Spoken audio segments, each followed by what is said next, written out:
As the North Korean communists launched their surprise invasion of South Korea on 25 June 1950, United Nations forces began to withdraw.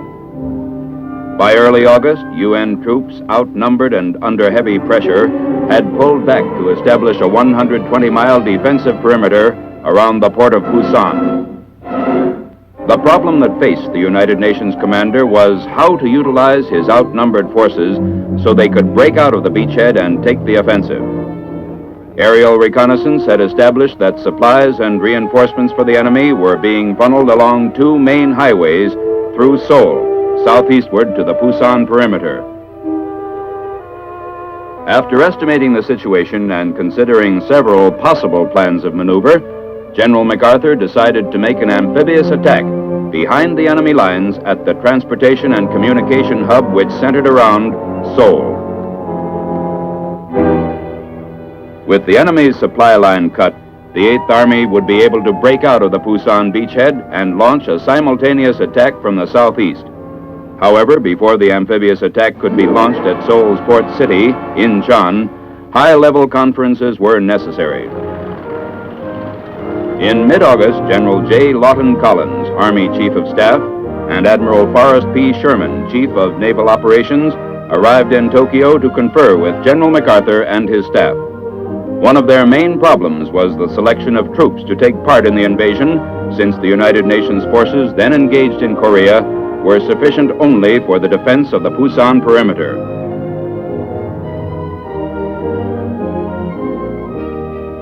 Perhaps an even greater problem was presented by the tidal conditions at Incheon, considered among the most difficult in the world for an amphibious operation. Extensive studies were made of the area, including examination of scenes such as these, photographed in 1945 during the U.S. occupation. It was decided that mid-September would be the best time for an amphibious assault, but even then, special tactics would be necessary. In Incheon's harbor and at Wolmi, a small island which dominated the outer harbor, there was a 35-foot tidal range, leaving impassable mudflats at low tide. Assault landing craft would be able to approach the beaches only during the 3 hours of each high tide. Troops landing in the first waves would have to stick it out alone until the next high water. Meanwhile, it was decided that the 7th United States Infantry Division, which had been on occupation duty and undergoing training in Japan's snow-covered northern region, would constitute one major ground unit of the invasion force. The entire force would be designated the 10th Corps. Part of another major ground unit of the 10th Corps came from Camp Pendleton, California. They were members of the United States 1st Marine Division, which was at that time deployed in widely separated areas of the world. Other units of the division were assembled from the Mediterranean area and Hawaii. Still other 1st Division Marines were already in Korea, helping to throw back the all-out communist attack on the Busan beachhead.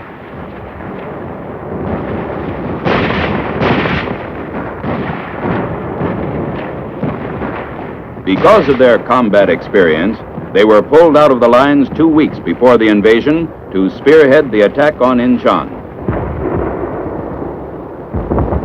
While the invasion force was being assembled, B-29s and other planes of the UN Air Force were softening up the Incheon-Seoul area for the assault.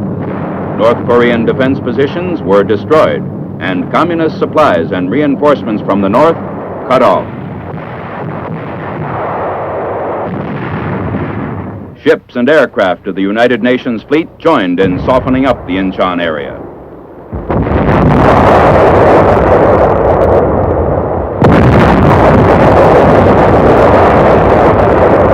To confuse the enemy, bombardments were directed at other coastal cities, including Pohang, Kunsan, Samchok, and Yeongdeok. By this time, the ships of Task Force 77, a United Nations armada, had left Japan with its cargo of 10th Corps troops and was nearing the west coast of Korea. Navy crews were getting ready for D-Day. Ground troops were making final preparations to hit the beach. On D-2, 6 UN destroyers closed in to draw fire from Walmey's and INCHON's shore batteries so they could be definitely located. 1,000 yards, 900. As soon as the shore batteries opened up, our destroyers returned fire and moved in closer. The probing action was successful. Every shore battery fired and was pinpointed for later destruction by air and naval bombardment, thus preventing many potential casualties among troop-loaded transports and landing craft.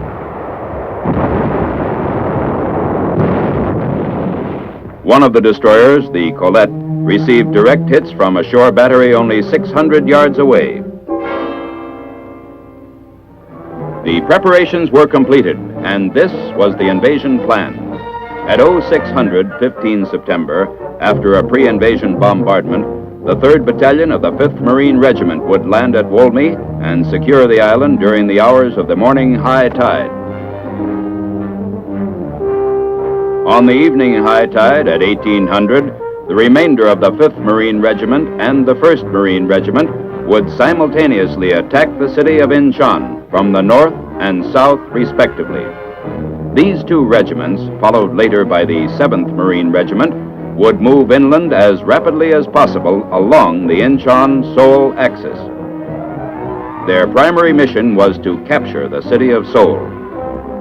As soon as possible after the 1st Marine Division was ashore, the U.S. 7th Infantry Division would be landed through the port of INCHON, proceed east along the INCHON-Seoul axis, then turn south toward Suwon to protect the southern flank and establish a line against which the 8th Army could crush the retreating communists. The 1st Korean Marine Regiment would clear captured areas, and the 187th Airborne Regimental Combat Team would be held in reserve in Japan.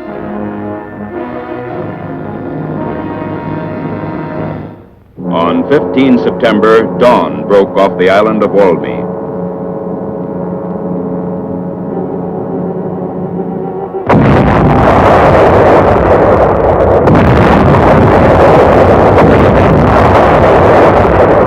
Guns of the 262-ship United Nations Armada began their point-blank preliminary bombardment. Tiny Walmey broke into flames as naval gunfire hit enemy ammo and fuel dumps. General MacArthur observed from the command ship. At 0630, the invasion began. 15 seconds before the Marines hit the beach, the bombardment was lifted at Walmey, but continued at INCHON.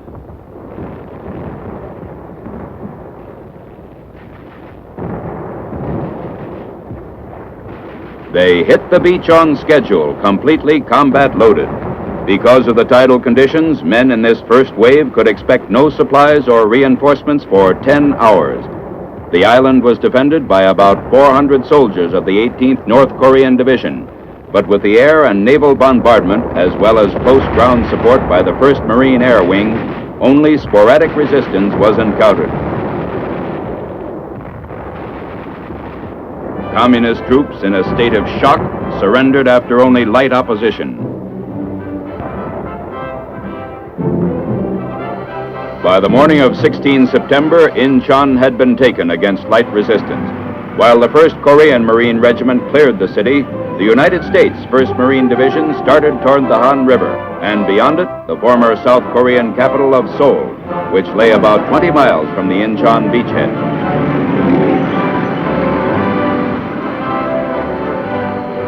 4 miles out of INCHON, they passed burning Russian-made T-34 tanks.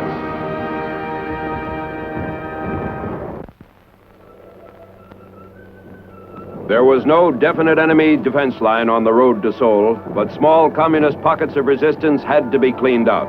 Elements of the 1st and 5th Marine Regiments cleared the rice paddies near the village of Akia.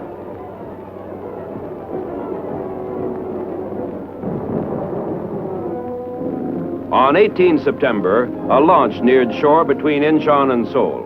Aboard was General MacArthur. He was met by Major General Edward M. Almond, commander of the 10th Corps.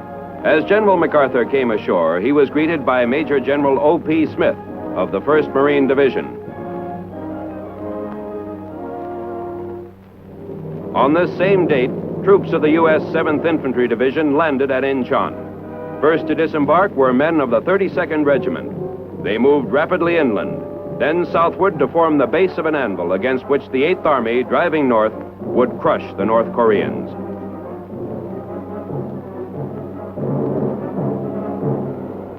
Major General David G. Barr, 7th Division Commander, conferred with General Smith to coordinate Army and Marine action.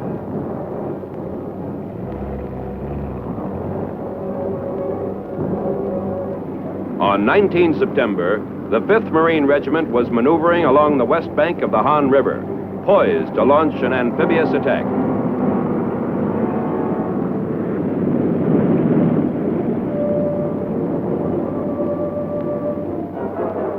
Red defenses were softened before the crossing was attempted.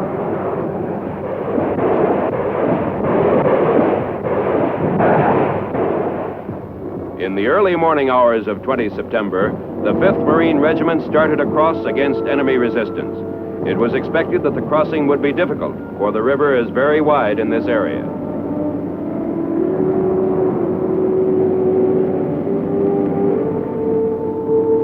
However, leading Marine elements quickly made the crossing.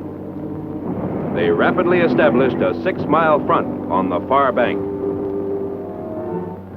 By mid-morning, all opposition in the landing area had ceased, and remaining Marine elements crossed without difficulty.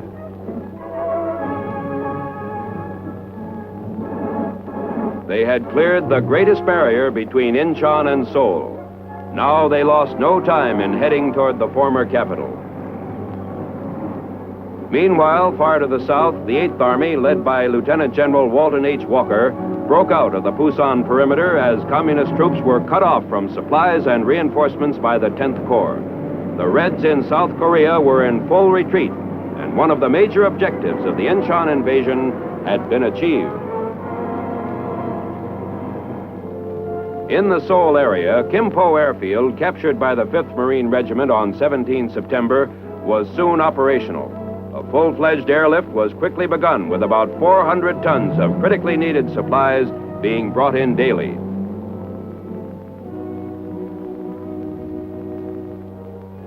General MacArthur, arriving at the airfield after a frontline inspection tour, again conferred with his combat commanders. He discussed the tactical situation with General Almond. Held in reserve in Japan, the airborne 187th Regimental Combat Team was landed at Kimpo on 23 September, quickly rushed to a staging area, and ordered to proceed northward to capture the Kimpo Peninsula.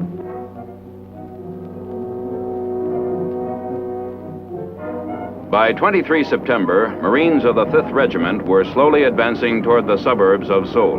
When resistance in the suburbs proved extremely heavy, the Marine commander decided to have the 1st Marine Regiment cross the Han in the vicinity of Yangdong-po, east and south of where the 5th Marine Regiment had crossed, then move them into the city through and south of the 5th Regiment's position.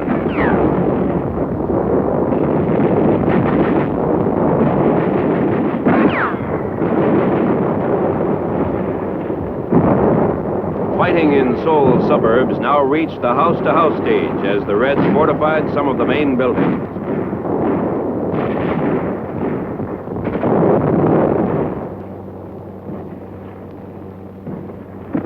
On 24 September, with the Marines still meeting fanatical opposition, General Almond decided to speed the plan for the capture of Seoul by utilizing elements of the 7th Infantry Division to envelop the southern portion of the city.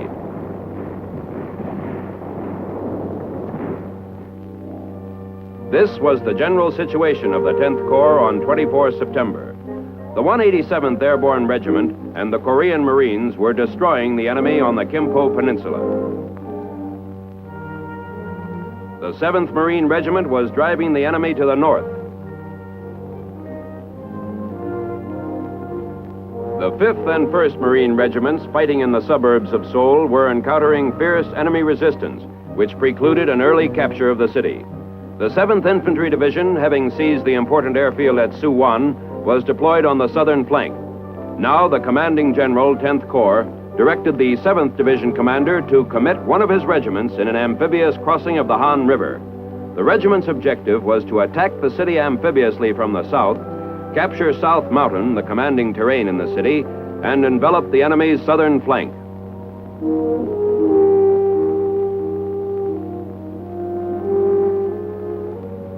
The 32nd Regiment, 7th Infantry Division, quickly moved to follow General Ullman's new orders.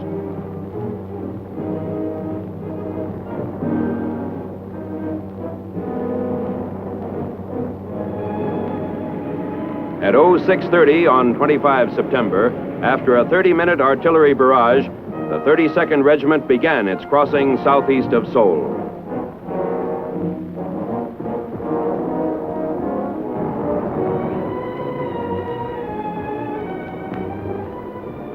The infantrymen reached the far bank without serious opposition. However, a short distance from the river, they ran into heavy small arms and machine gun fire.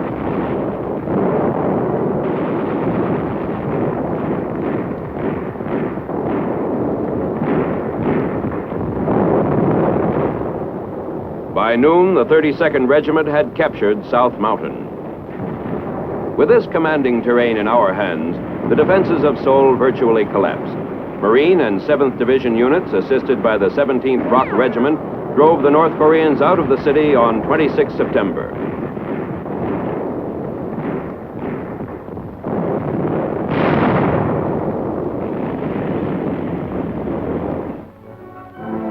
On 27 September, 7th Division troops waited near Osan for a flying column of the U.S. 1st Cavalry Division. As these 10th Corps and 8th Army soldiers linked up, thousands of communists were trapped.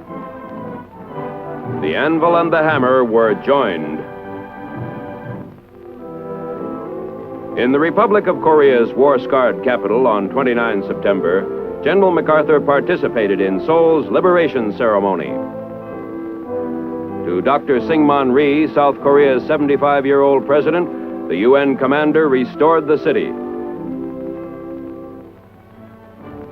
With the 8th Army moving through its position, the 10th Corps was relieved of all tactical responsibility on 7 October.